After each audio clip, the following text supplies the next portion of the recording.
Wilson is in absolutely brilliant form now, in third place and chasing Vatanen hard. At last, a British driver is the Flying Finns.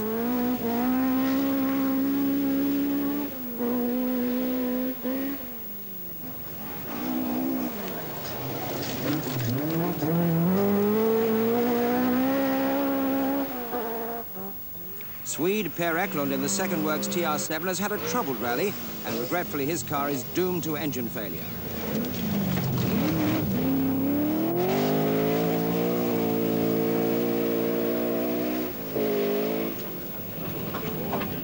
Blomqvist's co-driver Bjorn Cederberg helps Stig in preparation for the driveshaft change.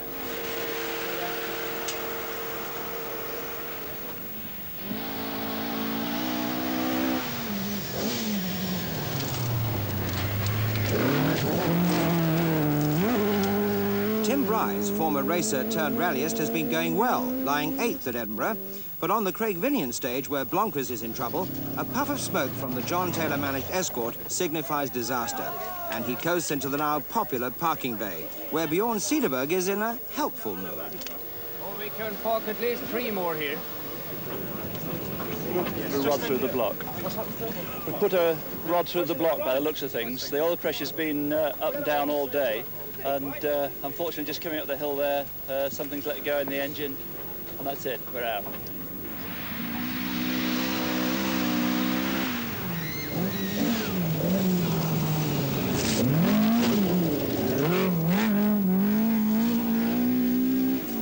Never say die must be an old Finnish motto too. Toivonen charges on as a disconsolate Bryce wanders away in his new role as spectator.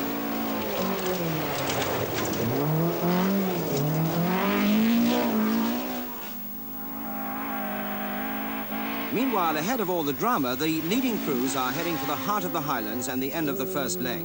Mikkola still leads with Vatanen second, but the talking point over the evening haggis is the sensational performance of Britain's Malcolm Wilson. With third, about 20-odd seconds behind Ari now, I think. So it's a battle between you and Ari rather than you and Kulang now, yes. Is it? Are you sort of hauling him in or what? No, well, the last stage we had a puncher, which we dropped a bit of time to him, but before that we were only 15 seconds behind. So we'll have to see what happens tomorrow. Looks like a very interesting day, as we said earlier. It's going to be fun, it's going to be exciting. The second leg action starts not far from Fort William, with Ben Nevis in the background. This stage has special significance for Mikkola, for he crashed here last year whilst in the lead. This time he's 10 seconds slower than Vatanen, just to make sure. Vatanen is fastest from Mikkola and Wilson as he renews his assault on Mikkola's 2-minute lead.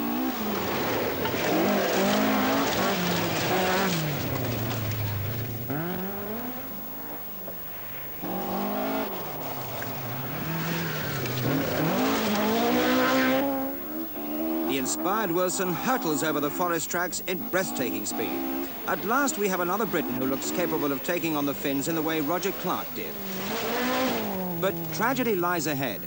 In an enormous accident on stage 30 in Shnekardok Forest, his Escort hits a culvert at speed. Wilson suffers 2 broken ankles. His co-driver is unhurt, but sadly Malcolm will be out of rallying for quite a while. With Wilson out, Kulang regains third place in the smart Opel Ascona 400.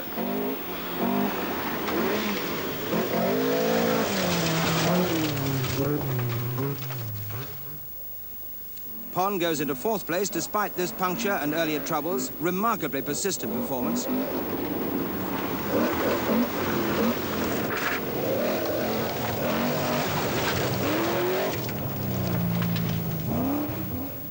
Now up into 5th place comes Scottish farmer Drew Gallagher, leading the Scottish Championship contenders in his X-Works Chevette HS.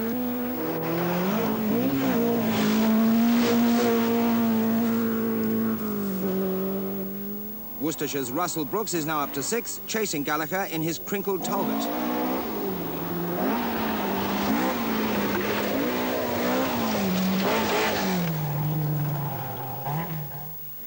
Ivor Clark appears in another Talbot, one he prepares himself. He has just overtaken McRae's Chevette, Jimmy sportingly waving Ivor by as soon as the silver Vauxhall slowed with its front-wheel puncture. McRae's championship chances look even grimmer. Donald Heggie is another Scot in a hurry with his recently rebodied Escort, now 7th. Marathon expert Andrew Cowan is doing his usual tidy job in 8th position. Roger Clark in the 3rd TR7, pacing himself for a first finish. Close to Loch Ness, and Mikkola's unfussed display of speed continues. Vatanen still some 2 minutes behind as the stones rattle away from the underside of his Escort. Kulang's 3rd, losing a little time here with another front wheel puncture.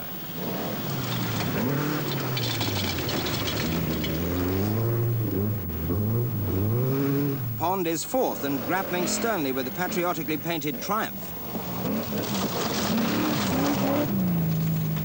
Brooks is 6th, but this isn't his event. Eventually he's out on the penultimate test with engine failure.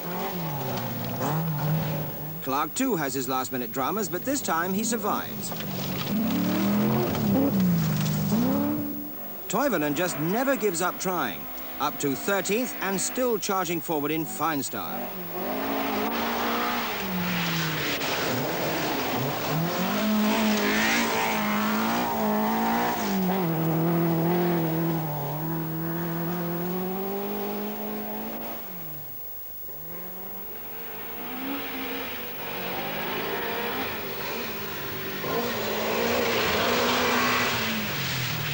Style is not McRae's forte on this one, but the Chevette scrabbles back on somehow.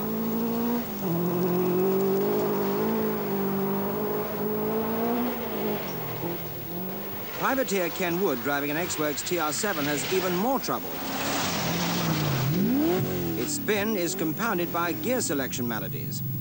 As the cars head back to Aviemore for a final overnight halt, the order of the 74 survivors is headed by Mikkola in front of Vatanen. So, Harry, what sort of Scottish rally has it been on the whole then to you? Well, to start with, I wasn't very interested in driving. I must confess that. I don't know why. Maybe the Acropolis was catching me out now, and but then yesterday I got it going a bit better. And what about today then? You're just going to... Yeah, cruising along today. I have a nice day now, pleasant. So the tactic for today then, Hannu, is just to maintain... Just to see how quickly Harry will drive and just to drive the same speed. So it's enough, I think. He said he's pretty well settled for second. Have you come to some sort of agreement, or...? Oh, I will see. You know, the first test I will see immediately which speed he will drive at. And if he's beating me, I will increase the speed. If he's slower than me, maybe I drive a little bit slower. You know, I will just have a look. So it could be a bit more interesting than we at first thought then, possibly. Oh, it depends on Harry very much. So Mikkola's slowly. He finishes an unchallenged second and heads gratefully for home, a favourite for the championship. Kulang is short of third now, Opel's best result in Britain with a rapidly improving contender.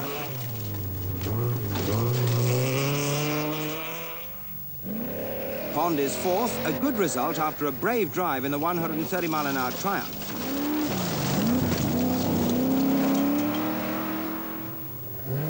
Gallagher does a splendid job of upholding Vauxhall honour in 5th overall, first Vauxhall and first Scott home. Fellow Scott Cowan's outing has given him 6th place after a comparatively puncture-free run.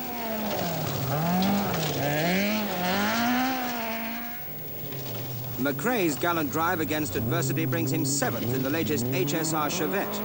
Roger Clark passes Heggie's stationary Escort on his way to 9th place, despite a broken throttle cable on the very last stage. Heggie still finishes 8th. Back at the Aviemore Leisure Centre, Hannu Mikkola with co-driver Arnie Hertz is delighted that his luck has changed, giving him his first British Championship win since the Mintex at the start of the season.